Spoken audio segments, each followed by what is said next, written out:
your part. Play your This is your host. part. Play your part. Play your part.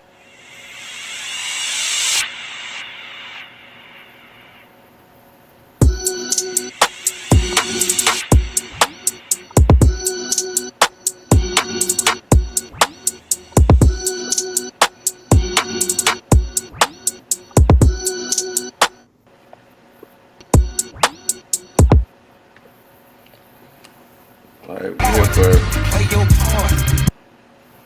we're here for the part two of the transparency, awareness, and accountability portion of this Play Your Part podcast. I am your host B. Yeah, they call me the kid, the black Ally McBeal. And Kiana Cheryl.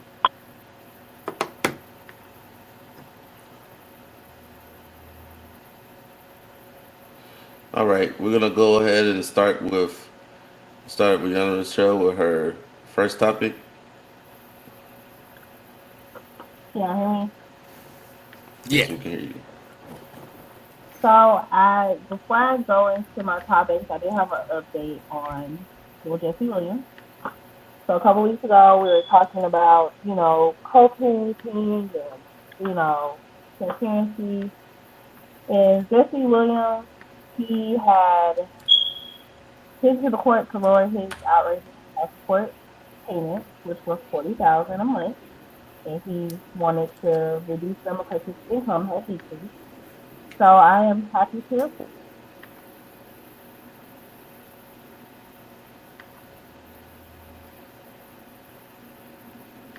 No.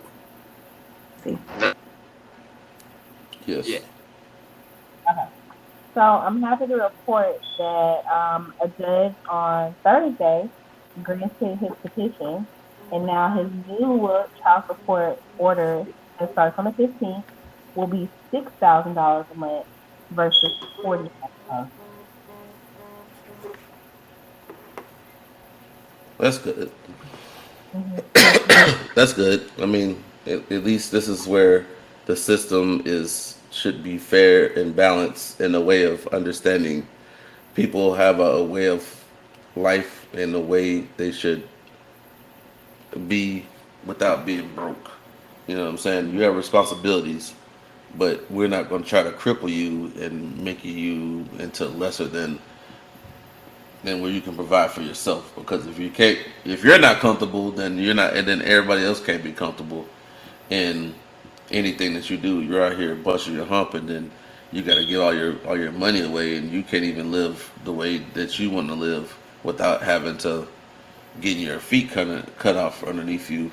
And it kind of like defeats the purpose of what's practical and what's not practical. So it's that's a fair share to be able to do that. And then also too, we also have to look at the bigger picture that this is child support. It's not a he doesn't have to pay her any alimony or any spouse support or any of that right there. It's for the children.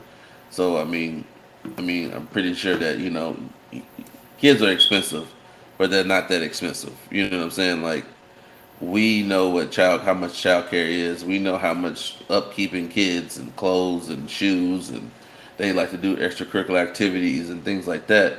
But yes, does your income reflect on what your kids should be getting at a way of life? Yes, but to the extent of not being able to cripple someone where they having to eat beanie weenies and eat McDonald's every day because they can't, afford to buy groceries for their own selves or whatever. And then, like I say, and placate it, it's if it comes in lieu of a divorce, and then you remarry somebody else, then it's crippling that person to be able to move forward with their own selves. So it's like kind of like a fair share across the board, of what's fair and what's not fair. So I'm just glad that the courts are uh, being fair about everything and being able to listen to reasoning and knowing the situation. And everything should be case by case. I don't like the system because the system cookie cuts everything and it's copy and paste. It's never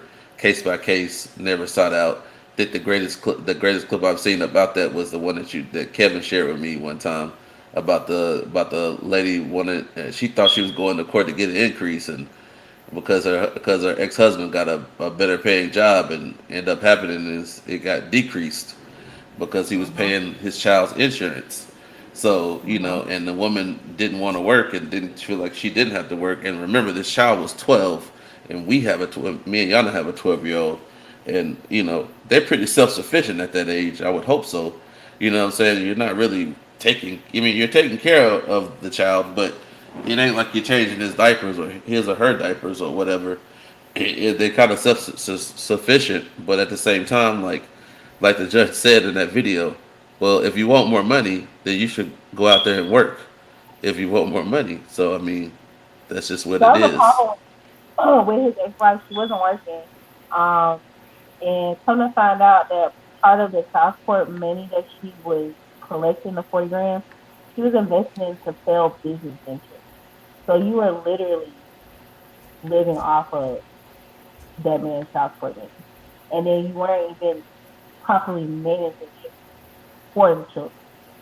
So that part right there in itself, I'm glad he told the judge that, and I'm glad the judge ruled correctly in that now he can live and still financially take care of his kids I reasonably. said, you said she was spending the money that was supposed to be for the kid on business ventures, failed business ventures.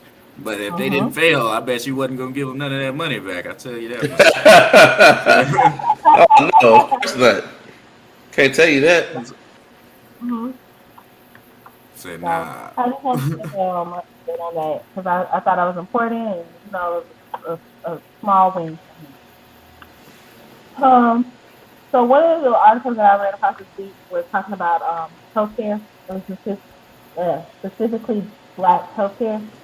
I don't know if people are aware of this, but there is racism in healthcare. And when I say racism, I mean that health professionals' attitude towards minorities is different than their counterparts.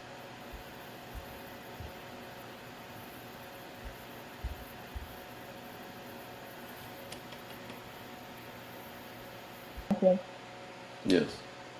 Okay. So it's just different. The attitudes are different. I work in healthcare myself, and I can honestly say that I unconsciously will judge people that look like me versus somebody that does not look like me. And that's just because of the horrible history and stigmas that come with minorities, where we over complain, we're drug seeking every time we go to the doctor, we don't comply, and most doctors they feel like if my patient doesn't comply, then why should I help you? But it's just really disheartening. I think that it's still a stigma behind minorities in healthcare, not only just with the healthcare professionals providing a service, but just us ourselves. Um, and these are just a couple of facts that minority healthcare professionals, as doctors, nurse practitioners, physician assistants, they're twice as likely to make notations in their patient chart that we as minorities are unruly, non-compliant, personality disorders, just things like that that have a negative connotation. They are twice more likely to make that notation in charts than they are for, say, a non-minority, so a white, Caucasian, people like that. Also, Black people are 50% less likely to receive adequate care. So that means if you go to the acute care place or a doctor's office with complaints from like flu, cold, now it's COVID, or anything like that, you're half as likely to receive a accurate diagnosis in healthcare than your counterpart, being like a white person. And then what's really resonates with me because I'm a mom is that Black women have a higher mortality rate when it comes to things like childbirth, which is very true. Um, if you haven't been in a birthing room before, or you haven't been on a training where it's like giving birth, it takes way longer for somebody like me that's in labor to for my doctor to come in, for my doctor to give an exam, for my doctor to start labor, for my doctor to actually listen to me than it would for say a white woman that's in labor down the hall. And that's really sad because it's attributing to a very high mortality rate in women giving birth to babies. Um, so I just it's just a couple of things that just stand out to me. On the other side, I know Black people have this stigma behind healthcare and actually listening to doctors, and that goes as far back as to just to see experiments, not trusting what a doctor says, not trusting that the doctor, what they're giving you is accurate information, or even the medication is accurate information. My granddad right now, he has prostate problems, very common in men. It's especially common in Black men. And I know from my standpoint that, yes, granddaddy, this is the medication. I know what it looks like. I know what the medication is. You need to take it to help your prostate. But he refuses to because he does not trust anything that comes from a doctor's office or pharmacy. No matter if he can see the package, see the instructions on it, see that it says what it's for, he does not. And he will always go back to, they told those Black men down there to see the same thing, and look what happened to them. And I think that's sad. We haven't gotten from that, and then it's just carried over into just racism because of one said incident of experiments like that. And I really hope, just like as a incoming healthcare professional, I just really want to change those negative stigmas that are put on a minority. And I want to change the stigma that we as healthcare professionals put on minorities. That is, everything's a case by case basis. Just because a large group are drug seekers, are non-compliant, does not mean everybody else is. And I just really want to advocate that everything isn't what it seems like sometimes. And I think that's important because until it's fixed, we're going to have more babies dying. We're going to have more moms dying. We're just going to have more people who's going to be dying for ignorance. And it's just not right. Yeah, I see what you're saying and everything, but then I said it's kind of on. I mean, well, like you were saying, it's kind of on both of us because like you said, your granddaddy, he don't trust it for what happened in Tuskegee, but I mean, even nowadays, I mean, with them giving us second rate service, they're not giving us a reason to trust them. I said, Mm-hmm. I go in there. I just had back surgery. You don't want to give me pain pills because I'm Black and you think I'm just here for the pain pills. No, I just had back surgery. I said, no, Mm-hmm. you said physical therapy is good enough for me, though. Mm-hmm. And that's just sad in itself. That's a problem. It really, really is a problem. I've read articles and come across articles of one that really hits home is someone from Columbus, Georgia, and the model Kim Porter. She was with P. Diddy. She has children with him. And unfortunately, she's no longer here. But she's no longer here for this exact reason. She went into a doctor's office and, with symptoms of pneumonia or flu, things like that, to get help, and they sent her home. They basically made it seem like, she was just over exaggerating.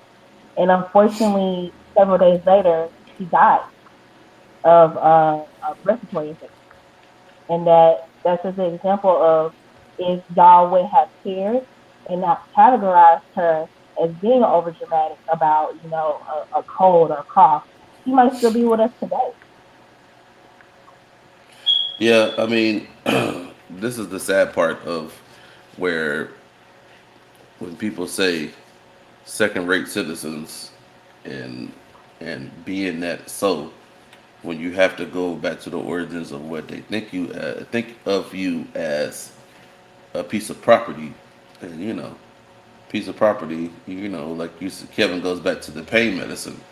Oh, you got a strong back. You good. You can receive. You can handle the pain. You've been handling the pain all these years anyway. What do you mean? You know, you don't have to say it. No, I don't know. So the problem is, it's like it is our part.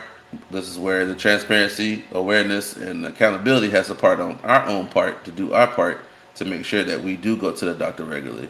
Like in my family, I call it the deadly sins of of the family, where you get passed down the diabetes, high blood pressure, and in men, mine is prostate cancer, because it seems like every man, like older man, has had prostate cancer, and or had prostate problems. So that's like one of those things where, okay, take your pride up to the side and stop being. I'm not having that man stick a finger up my butt. I'll tell you that for a fact. I mean, they have it to where they don't have to stick their finger up your butt every single time. But when you get to a certain age, it just do it. You know what I mean? I took a flight physical that I did it. It didn't make no difference. I'd rather know than not know. I mean, come on. Would you rather not know? Would you rather know and then have some kind of fighting chance, and then just be so prideful about your manhood, which your manhood is nothing to do with your biological parts. Your manhood is your own self, what you stand for. That'll make you less of a person when this man is doing a medical procedure to see if you have something wrong with you. Because running labs don't really telltale signs for the physical aspect of things. It's just to help for with the telltale signs from the inside, but the outside needs to be tested also. So I would always strongly encourage people of color to go get your prostate exam. I would tell you need to start from 25 on up, man. Because especially if you have it in your family, and every time that I get my physical every year, that's exactly what I do. Yep, you already know what time it is. It's already February 15th. You already know what the deal is. And just go ahead and get it done. There's no shame in the game to get it done, especially if you got it in your family. I don't want to be. I know people, and I see people going through chemotherapy. I just had an uncle that died. He was already at his last. He was done with his last round of chemotherapy Mhm. to get rid of it, and he still died. But at least he gave himself a fighting chance to be able to say that he at least tried to make the attempt. We no longer know what the day and the hours when it's time for you to go. But at the same time, God did give you common sense if you believe in whatever your higher power is. But your mind is God gave you common sense. So if you know better, you should do better. And if you don't want to do better, then hey, don't come to me complaining about that your prostate hurts when you had the chance to go and get it checked out. And we as a people have to do a better job at it on our part.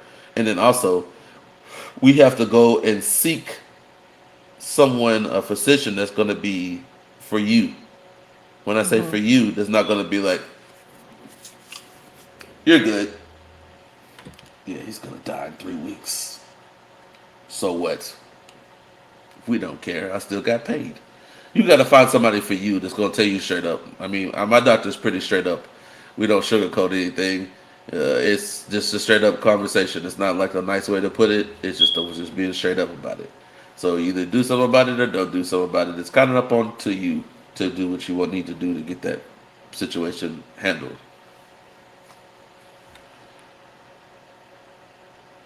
Okay, then, nothing you want to add? Yeah, I was gonna say, yeah, he's right. You do need to like.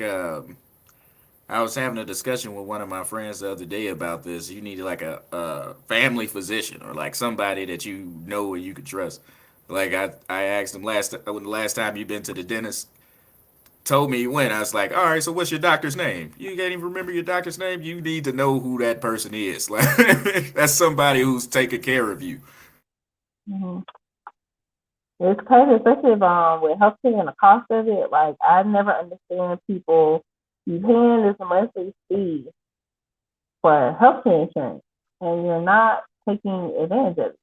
Like, if I'm gonna pay X amount of money, I'm gonna make sure I can go to every specialist, every appointment. My foot hurt, I'm going. My back hurt, I'm going. Uh, I'm going to get my screening. I'm going to get my health check. My teeth need to be clean. Oh, I need to fill it. Like all of that. Like take advantage of that. That's why it's there. That's why you're paying for it. And I'm a cheap person. So if I'm spending that money for healthcare, I'm going. Something's wrong. I'm going to the doctor. I'll see. I'm going. Like So a couple weeks or last year sometime, I like pulled something in my back or something. And like normally, I'll just like take some ibuprofen. Let me lay down. And it's like, nah, I got this health insurance. I'm going to the doctor. They go, I'm going. Yes. Like I make sure we get eyes, ears, dental cleaning, and we go to our single visits. We get sick, we go to the doctor. You know, shout out to the daddy for paying for this health insurance because we definitely taking advantage of it. Man. We're not gonna not waste his money. So yeah.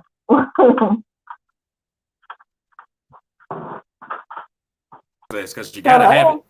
You gotta have it. Yeah. I see it coming out of my check, so yeah, you better go. Said even if I'm not sick, I'm there every Tuesday. They know me. Yeah.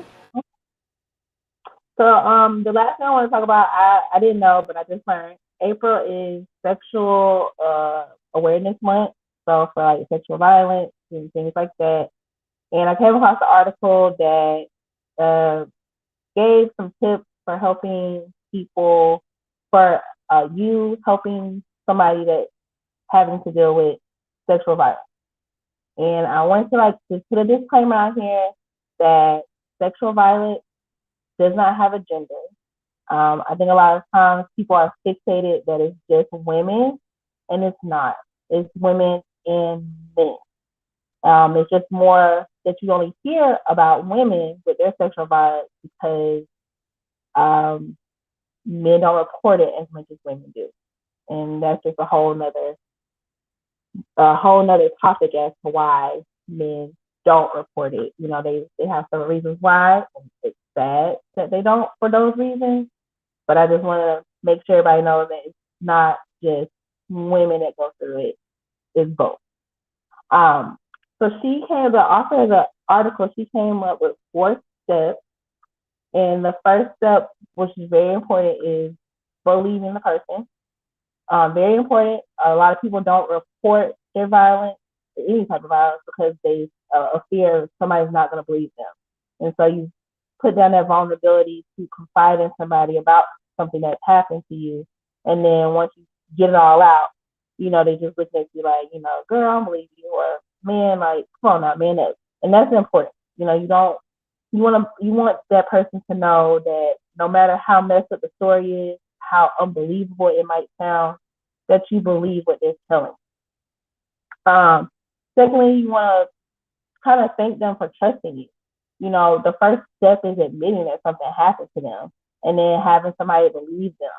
And so you need to just reassure them that, hey, thank you for trusting me with something that probably took you a lot to even bring to light or a lot to even just acknowledge happened to you. Condolences. So just let them know that it's okay that it happened to them. It's okay that they're going through this. They're not alone. That if they need anything, you're here for them. Just letting them feel that there's comfort in them reporting it or telling somebody. And then just lastly, just support. And that's the most important thing with any type of health issue, whether it's violence, mental health. It's just that support. That last part is super important. If half of my patients had support in their mental illness, I would not see them as much as I do. I mean, I like for them to come back because that's how I'm getting paid, but I don't like for them to come back because they don't have that advocacy support after leaving the hospital to continue on with their journey of recovery. And then just most importantly, just listen and be present. Because sometimes it's all somebody that has gone through a traumatic moment once. They just want somebody to listen, somebody to make them reassure them that it's fine, whatever you're going through. And if you need to vent, if you need a mirror to bounce off of, like, I am here for you, and that's very important. So I thought it was important just to highlight it because it's April and apparently it's Sexual Awareness Month, and I didn't know that was a thing, but now I do now. And There we go.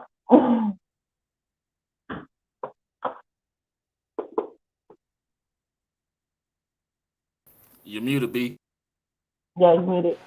Yeah, There I we just go. want to appreciate you making aware of that because people, um, it's a life changing event when your innocence and your gets violated, and and it's almost like my slogan is see something, say something, and do something.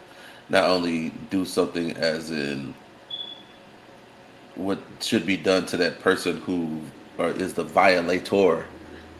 It's the violated person who has to do something for themselves too, as in seeking help, get that healing, take back what that person took from you, and be able to sit there and say to yourself that I didn't do something myself to cause this to happen to me. But at the same time, I'm a type of person that I'm going to take my own responsibility upon myself to be able to take myself and not just sulk in it and just be the victim. I'm going to be the victory, that I'm going to have victorious triumph over this scenario because you know see something, say something, but doing something is the biggest part of that last three steps of it is actually talking about it, talking to your therapist, continue to talk to your therapist about it, talk to family members about it because it could be the elephant in the room that everybody knows something about it, but nobody want to say anything about it because maybe it was somebody that they know or somebody that's close to them, but they just want to kind of sweep it under the rug like it never happened. And that's the wrong thing about families covering for other family members or covering for other people that they know in the community instead of calling that out. Hey man, wrong is wrong is wrong. I don't care if it's Uncle Ricky or Aunt Susan or Deacon, whatever, whoever his person name is. It doesn't matter. I'm a type person like if I know about it, I'm gonna make sure that everybody knows about it too.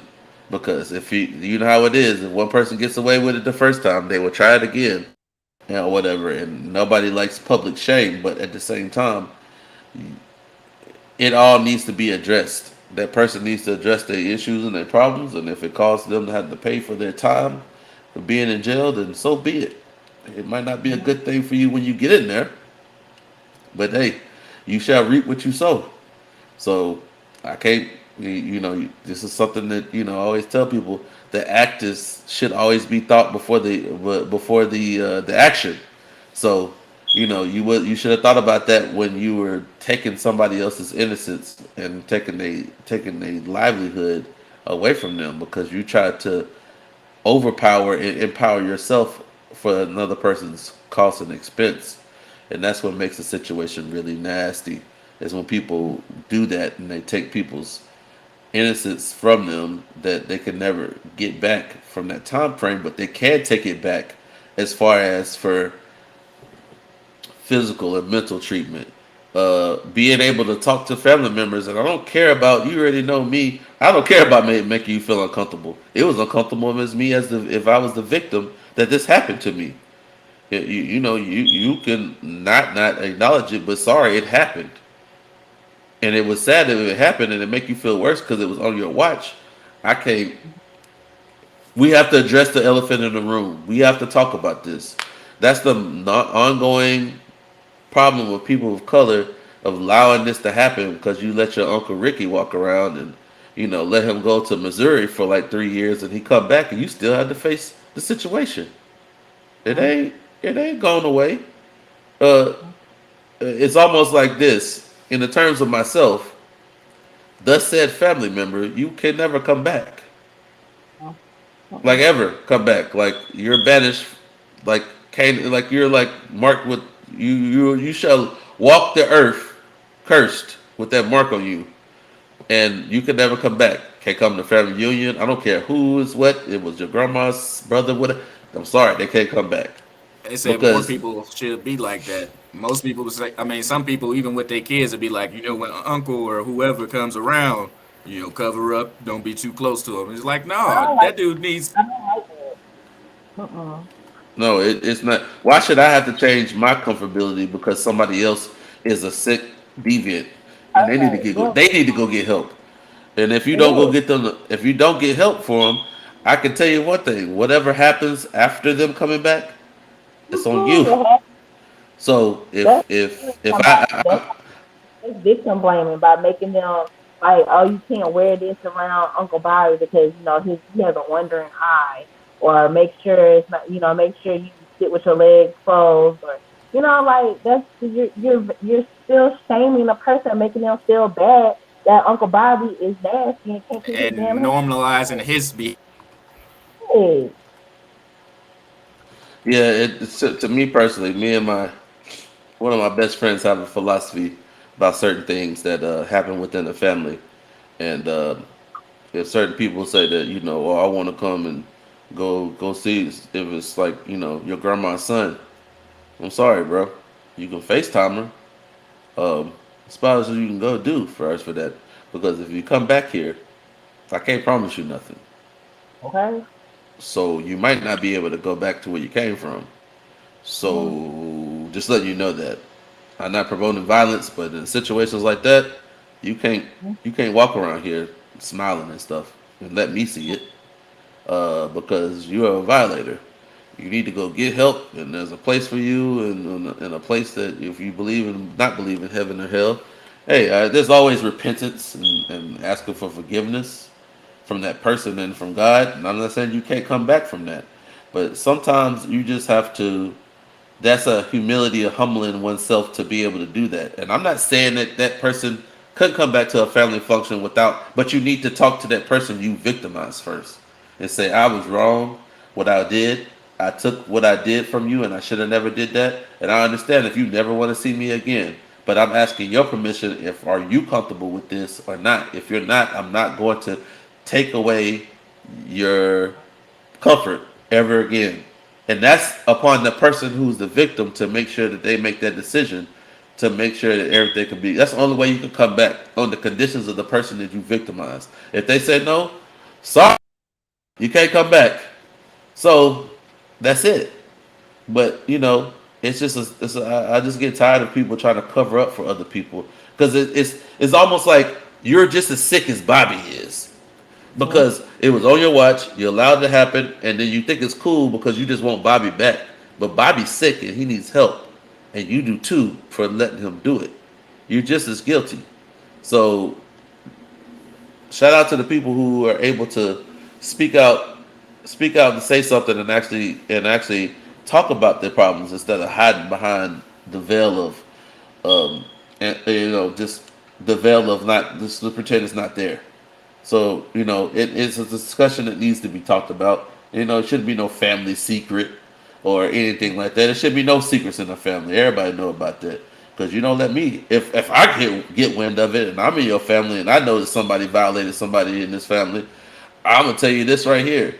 If I see your cousin Ricky anywhere near my kids, I No. am not gonna promise you he's gonna have all his digits or he'll be able to even come back to see you because I don't play Mm-hmm. that, especially with no kids or nobody else. I don't play. I don't like when people play with kids and take people's innocence or just anybody's innocence. Period. You can't be around me. I mean, physically, you can be around me because I might just, I don't know. I might have a flashback and just smack you upside your face, and then somebody be like, "Well, what did that happen? Why did that for?" Do I have to, do I have to remind you of why? Like, dang, you just But passed out. y'all watched the Bills game the other day. This Like, dude just went from, yeah, because I'm not wound right. I'm just gonna tell you that because I don't know when I'm gonna snap and pop. So I mean, I just might snap and pop out of nowhere. Just I don't know. I might just get a chill down my spine and I just might punch you in the face. I don't know. But that's your risk of being around me if that's the case. Yeah, I'm just If saying, I and no medication gonna help that situation. That's just a situation that I'm gonna forever feel uncomfortable with. I if can't be I can around people who play with kids like that on that type of tip. You have to leave. if if I can go back to like just being out at places like either work, at school, or wherever you are, like that you frequent, and like you get sexually harassed or assaulted there by somebody. Most people don't want to. I think a reason, going back to what Yana said earlier, I said I think a lot of people don't want to speak up because they don't want to be known as that person that Mhm. like spoke up.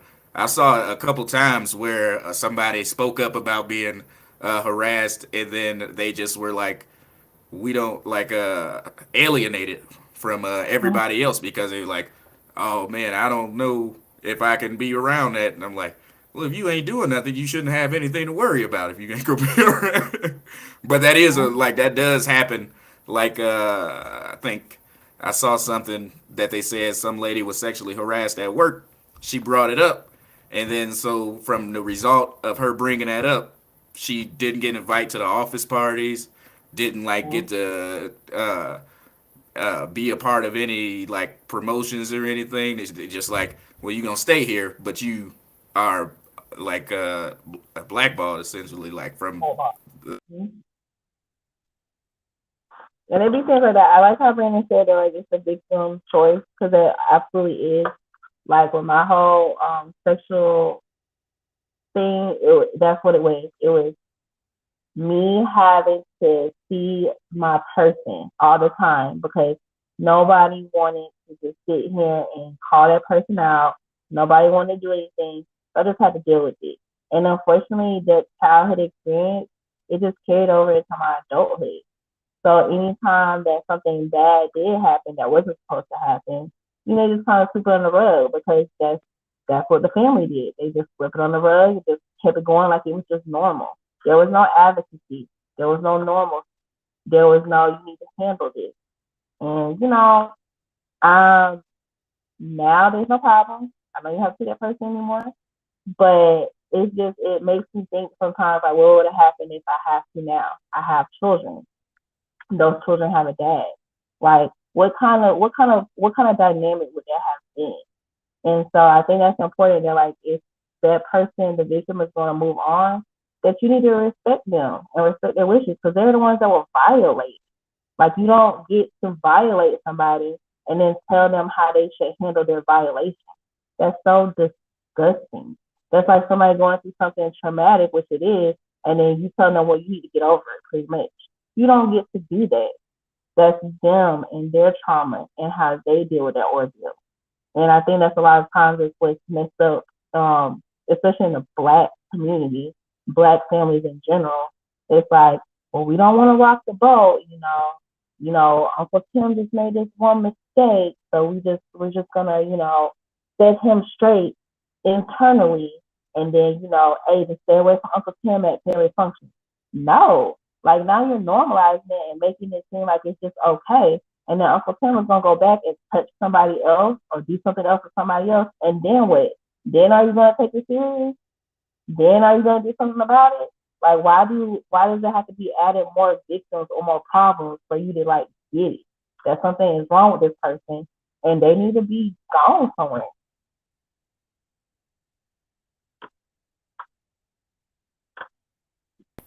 Yeah, I agree. I think, I mean, not that it's I know that it's still happening, but I feel like nowadays it's getting a little bit better to where like people feel more comfortable coming forward or like making sure that that person stays away. It's like we were talking about before this episode with in the 90s when R. Kelly was doing his thing with Aaliyah. She was 15 and he was on the album cover. The album was called Age Ain't Nothing But a Number. He's in the background saying, "Yeah, age ain't nothing but a number." But people still was right there saying like, "All right, this is a good album though." And nowadays that stuff will not fly, especially in the public eye. Anyway, I mean, like I said, I'm pretty sure it's still going on and like it happens, but at least like now people can actually come forward and there's like a place for you to go and not being as scared to step up and say something. hmm Definitely, definitely. I'm glad it's like a whole movement. Some people are mad about the movement because sometimes when you get stuck in something being your normal or it just being like the standard, that's also like even racism. Like we just got a black appointed first woman on the Supreme Court, which is great. That's representation across the board. But looking at those people make their not that make their yay or nays sitting here and telling her how great this black woman was, how her education was immaculate, how her history of working as a judge was just incredible, how her family is beautiful.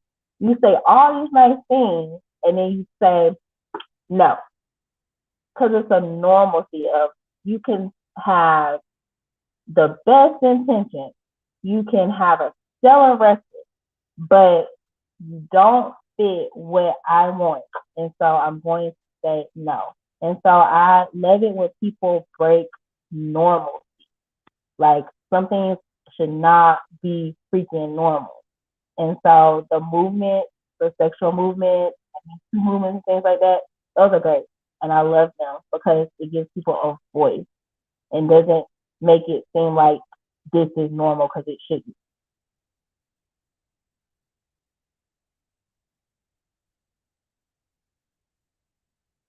You got anything, B?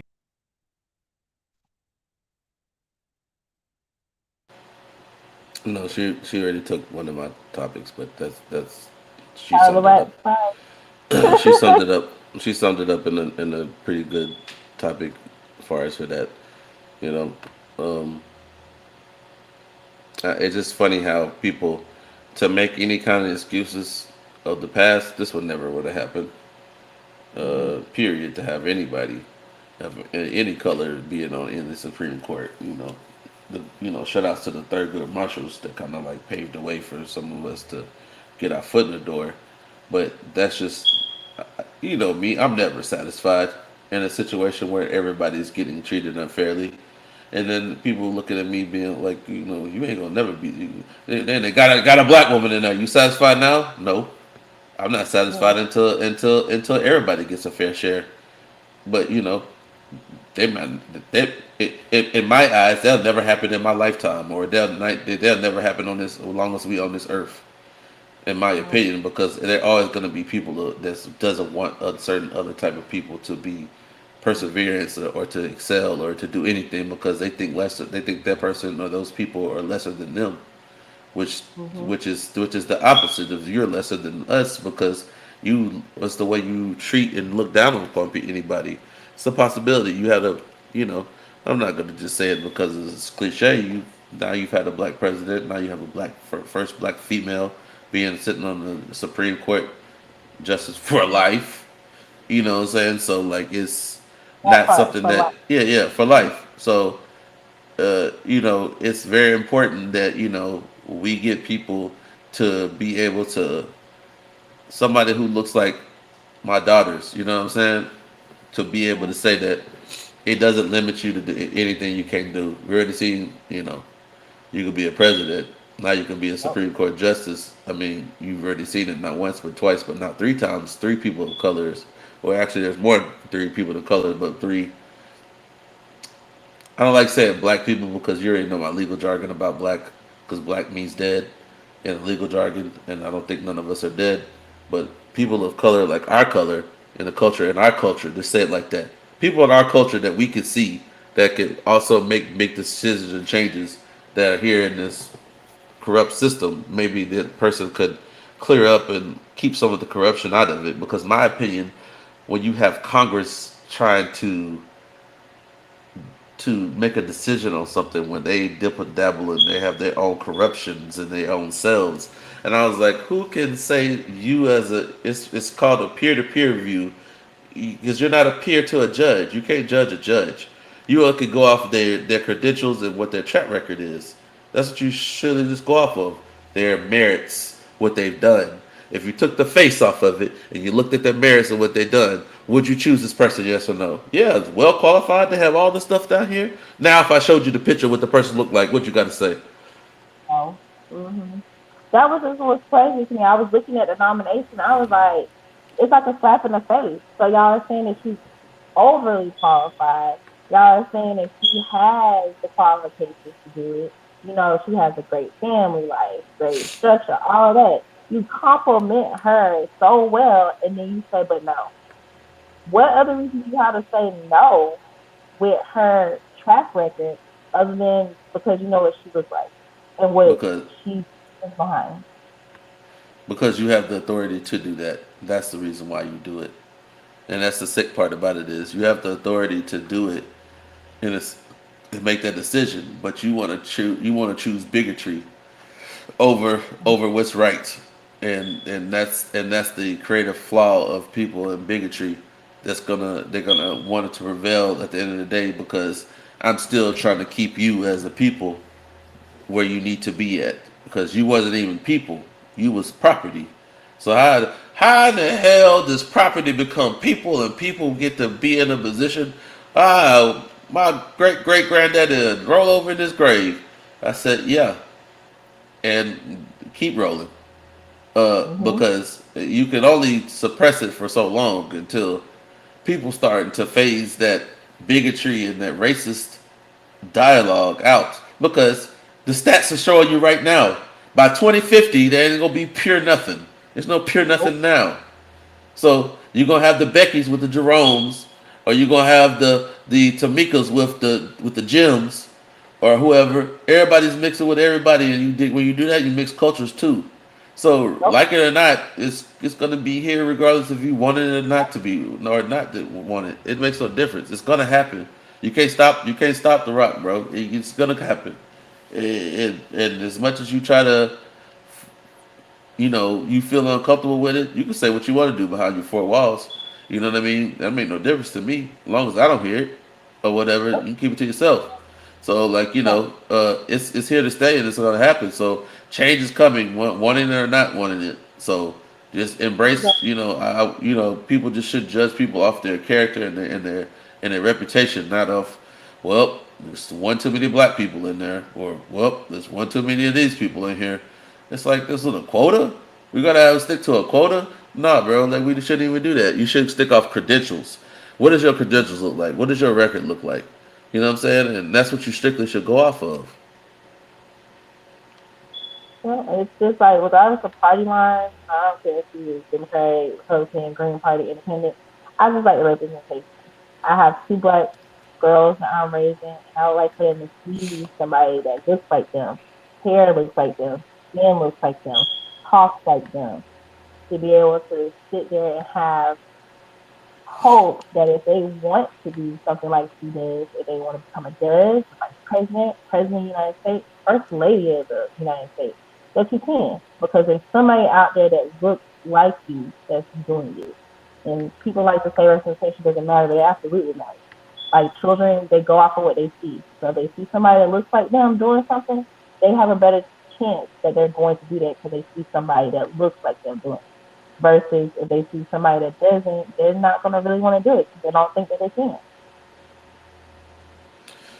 Yeah, yeah. I mean, it's very important for people to be representative of people. Like we had to talk about. I work for the city of Austin, and people say, "Why come we can't have people that represents what the city looks like?" You know what I'm saying? Like we shouldn't. And private entities like the NFL, like we were talking about last episode, is a private company, so you can make it all look what you want it to do. But when you have a public entity that the public has say so and some kind of change about it, then why not should it look like the population and the public? Because how that person's going to best suit to understand, empathize, sympathize, and understand from all different angles. And when you have people who can't empathize and sympathize with you, you can't sympathize if I'm person of color. If you're white, you can't sympathize with me because you've never been a person of color. You never been called the N word. You never were, left out of things. You never were overlooked or just discredited because of what you look like, not from your merits or what your credit of what you've done. So like you can't empathize and sympathize with somebody. So why not have the people who are qualified and also can represent the population of what you stay in? The population is not all white. The population is not all people of color either. It should have a mixture between all of these such. So it should be well represented of the people that That's like back in the day when you had all white jurors. If you're a black person, screwed. Yeah, you was already screwed. And these are not my peers. These peers, these are not my peers. You know what I mean? They don't look like me. They can't understand that it's empathize and sympathize. And it is the same for people of different genders. Same for that too. You know what I'm saying? Like you can't empathize and sympathize when you have a bunch of people who think otherwise about something else, or who don't even think you as a person or what you represent. So I feel like that it just go across the board where if you signed a bill of 1965, then why don't you be able to reflect what that bill is supposed to represent? Because why you sign something into law and it has no it has no merit to it, which it does. Man, Kevin, quiet, man, quiet. Y'all hitting on all the points. Say that in an ideal world.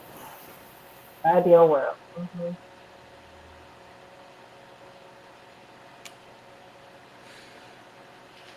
Well, we got one last topic because we already just talked about the Supreme Court justice already. Um, that's like a historic. I want everybody to put her on the T-shirt like you did Obama. Um, I I love feel it. like It reminds me I of feel like that has more merit than the Obama one, but that's just my opinion because, you know, I'm I very don't critical about people. I'm a critic about certain things, but just me about Miss personally, Cole. it's just because it's history doesn't mean that everything that person did right or wrong. But this should be something that's stapled in monument in history, in American history, in the books. Not what you want to write in those books, those lies that you put in those books and deceit that you put in those history books. Make sure you put that in the history book too. Don't Do don't not. don't forget it out. Don't white it out. Make sure you put it in those books. It happened. Sorry, but Yeah, Do not. I hope they remember her name and everything. It's one of yeah. my biggest complaints about society. Yeah, I could name a bunch of football players, but man, tell me who's on that Supreme Court. Yeah, I don't know nobody except I don't even know for who the mayor of my town is. them either. I know what they look like. I just don't know their name. So like, Yeah, no. it's just one of my expectations of society, and so I'm like, man, we got to get out here and know these people. I said I knew Ruth. I was Ruth. I said I was sad when she passed, but yeah, uh, we got the first black female in there. Hmm. And that's this is progress, but as B gets into, it's slow, not enough, and the reason why it was such a close vote was because she's not what you expected her to be, or Hmm. the person to be who would be in that position. Like,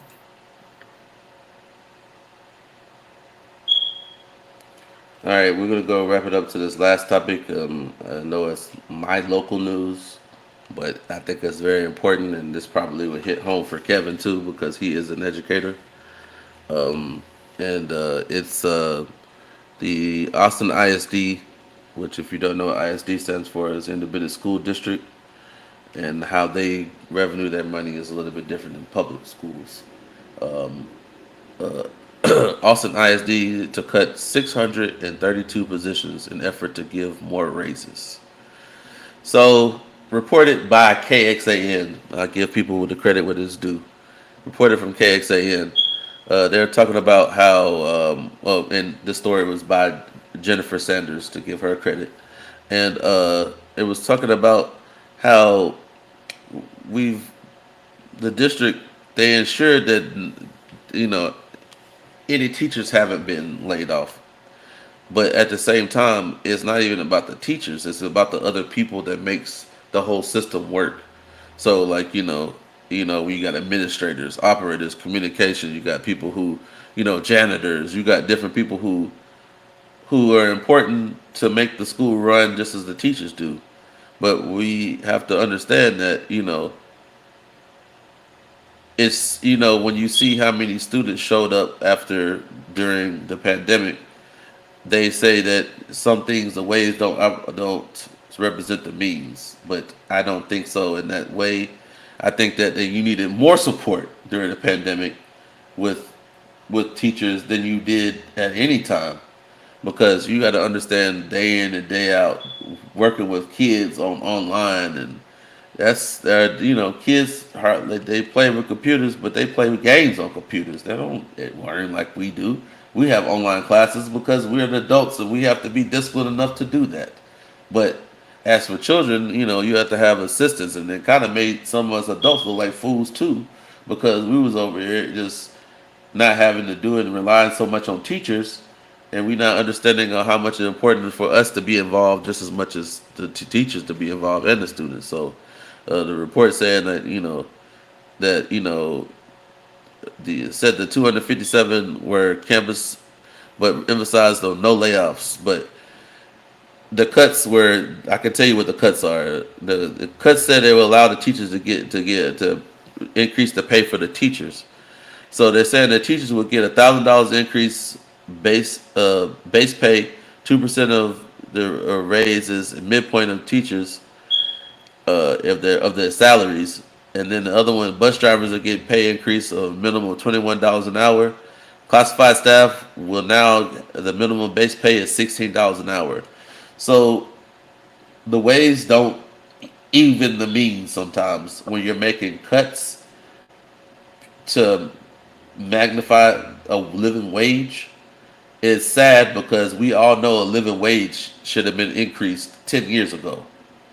And now you have to cut people just to make that living wage, which it takes a really Still isn't even a living wage after no, all. it's not. And even getting help from the elementary and secondary school emergency relief fund, uh, they didn't even look into. They said that the district is looking at the funds. It wouldn't should have been even looked at. You should have made no cuts until you looked into that fund, because that was 6.6. It could address the deficit that the school district had. They had like a $6.6 million deficit, and and they hope that that fund will land them at least a balance of having at least $24 million to be able to bring some of these people back. But I just think, to me, it's just sad that people had to get for other people to get a living wage, and that's what really bothered me, was seeing these teachers who struggled through COVID, and then your reward, and then some of these other people who had to struggle through COVID also with the teachers. By the way, Bob, you're getting cut. And I'll give you a pin. Uh, just to make everybody else have a living wage. You cut your nose, spite your face, I see. But you didn't even bother to go to this to see about every resource. What it's pretty much saying that you didn't even go to all your resources to make sure before you make these cuts. Now, when you go back to this elementary, secondary school emergency relief fund and see that you get the money, what you gonna do? Hey, Bob. Hey, we got your job back. You want you to come back? No. Nah, I'm good. I get this unemployment real quick. I go to another Uh-huh. school district. I go to Leander. I go somewhere else. At least I know they got some money to pay me my check. See, this is sad where I talk about a living wage, what a living wage looks like. See, when everybody, see, when Congress was trying to hide from somebody, and I always say that God always reveals the things you always try to hide. You tried to hide the living wage for so long, and then when COVID affected everybody's jobs and everything, and then everybody got these unemployment checks with this boost of what a living wage looks like. Everybody don't want to work because everybody don't want to work because now they got these unemployment checks. No, you show them what a living wage looks like. And they was like, why should I work over here at Wendy's? Or why should I work over here sweeping these floors and I get paid way more sitting at home? Maybe if you show me a living wage, we could talk about something. See, Congress want to sit there and make a complaint about nobody don't want to work because they're on unemployment. I said you got to separate with unemployment with people why they're on unemployment. You got the people, I call it the players, pimps, and ballers, who have forever been on unemployment. They know how to play the game. See, those people, that's their occupation, career, and job titles. But then you got the people who are affected by COVID, and affected by all these things who got an unemployment because they had no choice. Those people in the beginning, like I just the classified people in the beginning, they have a choice. They just choose not to do better. These people didn't have a choice. They couldn't do better because they needed assistance. So we got to separate the two to be able to better facilitate and encourage a minimum wage to be raised to what it's supposed to be. And I'm talking about states too. Nobody sitting here want to make $7.75. That's not a wage. That's not a living wage. That's not even an increase. If you live in the city of Austin, it's expensive to live here.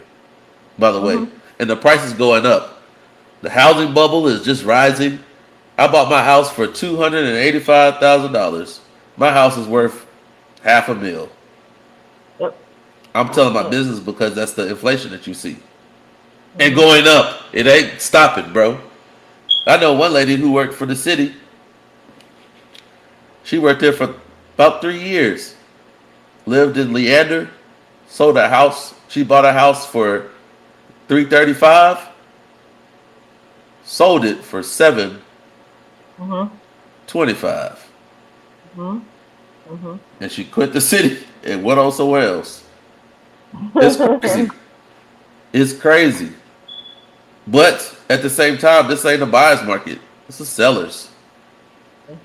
But at the same time, cost of living, you actually seen if I lived here for the past 5 years. 5 years. The 17th will be the fifth year of me being here. Is watching rent go up.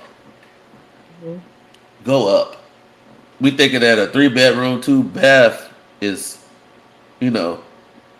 15, maybe $14. Some places the incomes are what it is. It's cheaper than that. I'm pretty sure, like in Columbus, that's paying $1,500 for some rent. That's a 4.3. There it is.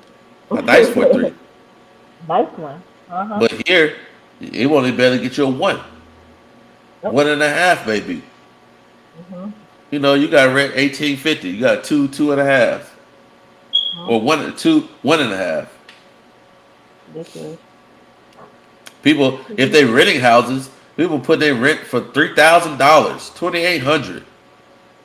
That ain't no mortgage. That's double the mortgage rate. So it's like you rent, you're screwed. If you got a house, you're in a good position because you can sell, but then you're gonna be right back in the same position as everybody else unless you have some kind of game plan, or if you're gonna buy or you're gonna build or whatever. But it's just to a point where it's the further, and it don't matter how further out you go in the city of Austin, everybody else is inflating around you too. You don't have to be in the woods, living out in the woods somewhere, and even then it's gonna catch up to you.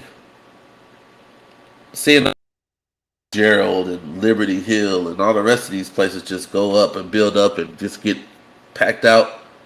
It's crazy. It's ridiculous. And I said, and I made a statement like this: if I work at a place where I can't afford it, that's a problem. Well, What was you about to say? bring us back to the topic. I said if you gonna cut all those people and only give the teachers $1,000 raise on the base salary, y'all. I said, wait. Oh yeah, that's what I said before you told us that it was $1,000. I said it better be enough money, since you asking these teachers to do way more than what they were already doing, Because even though on paper it may not seem like that, but you said they were cutting like janitors. Now I got to clean my room at the end of the day, so I'm at work for another extra hour, asking my kids to help, and just in certain places like the schools are barely supply anything for you to get supplies and stuff for your classroom. So that $1,000 that you giving me basically going to the classroom because some districts don't even give the teachers paper. You got to buy your own paper that you print stuff out on. Good thing everything's going electronically, but I said that's still like $200 worth of paper for the year. And I said, and then you're gonna ask them to do more on the say on the side. And some schools have security guards. I'm pretty sure they're gonna cut some of them. Now you got the one old security guard that's been there for 20 years, and the rest of y'all just in there. Mm-hmm. That part is what frustrates me. It frustrated me like during COVID this period, working for $1 billion company that even right now they are hiring for the company. And they are hiring people to come on and give them $1,500 bonuses. So you mean to tell me that me as a worker that's been working for the last 2 years didn't get a bonus, didn't get a pay increase, no incentive. You want to hire somebody else that's going to get a pay increase, a incentive, a bonus, and you want me to train that person that's getting all the benefits that a current employee, and I've been with that company for almost 10 years, isn't getting. That don't make no sense to me whatsoever. And that is why some people are not working anymore. Because the companies that they're working for, they do not appreciate the employees that have been there this whole time, that have put in that extra effort, that have worked through budget cuts, hours being cut, overtime that wasn't paid. You know, it's crazy to me. It's disgusting. It's nasty. That's why I love corporate. But don't you love when you at the job interview and they tell you we just one big family here. We'll take Right. care of So we're a big family, but you cut Jill. Been here. Right. You cut her, but right before she retired, though, right? Oh, okay. Uh-huh. That's it. Big family, right? I make sure I keep note of that.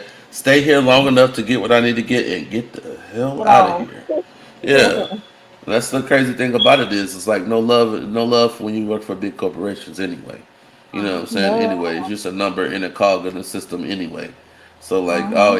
I always said like what's the sad part about it is they cut some of these other people, not the bus drivers, not some of these teachers or whatever. They cut some of the janitors. Now it's like this. You put more stress on the janitors that didn't get cut. Uh-huh. Now that person gonna have to work more for the same pay because I didn't get an increase. And now Uh-huh. you got to clean up the throw up in Miss Robertson's room. Then on top of it, you got to go to the gym and make sure the gym's ready for the pep rally. And then after that, you got to go clean the toilet that got clogged up down there right beside the science lab. And you got to do it all in those 8 to 10 hours In the same amount that of you work. Yep, and you hours. can't with no overtime. No So it's like you're overtime. putting more. It's like to relieve one, you got to strain another.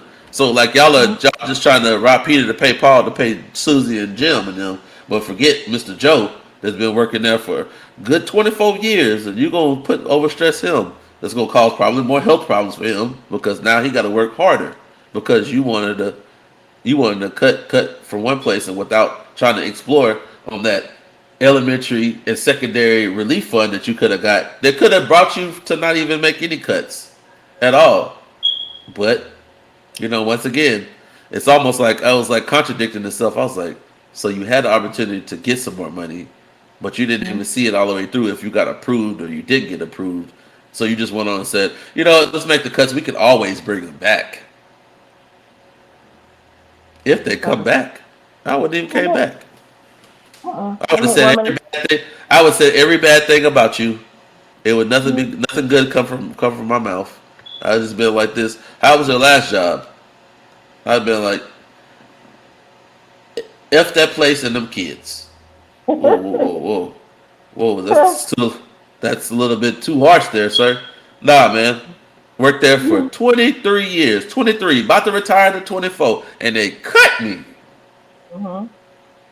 That's I can't even probably even I ain't even gonna try to imagine that because I ain't never been in that position before. But to even just imagine that you done put all your work, blood, sweat, and tears into the place, and this how you. It's almost like this what thanks I get. Uh-huh. I started this barbecue business. This is what I get. I was here. I didn't see people's kid. I didn't see people's kids, and then see their kids that come through here, Uh-huh. clean up, throw up, and all the rest of the other stuff. You gonna cut me? Uh-huh. That's a smack So in the face. that's why people don't say anything. Some people are like, well, if I say something, they might fire me. I'm just not going to say anything and just kind of just put up with it. I need this job.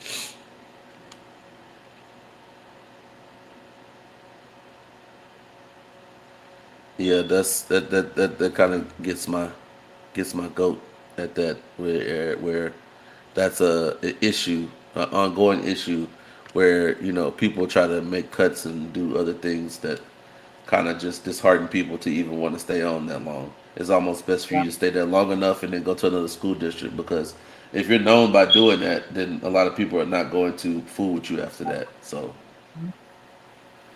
you're gonna have a Oh bad yeah. rep. So, but yeah, that was the last topic for today. I appreciate you, Kevin, and appreciate you, Yana Rochelle, for being on the show. And Nope. anybody else got any last words they want to say or anything?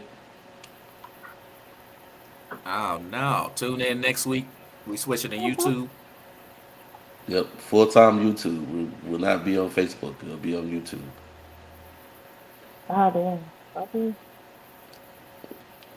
No, I don't make So any sense. Huh?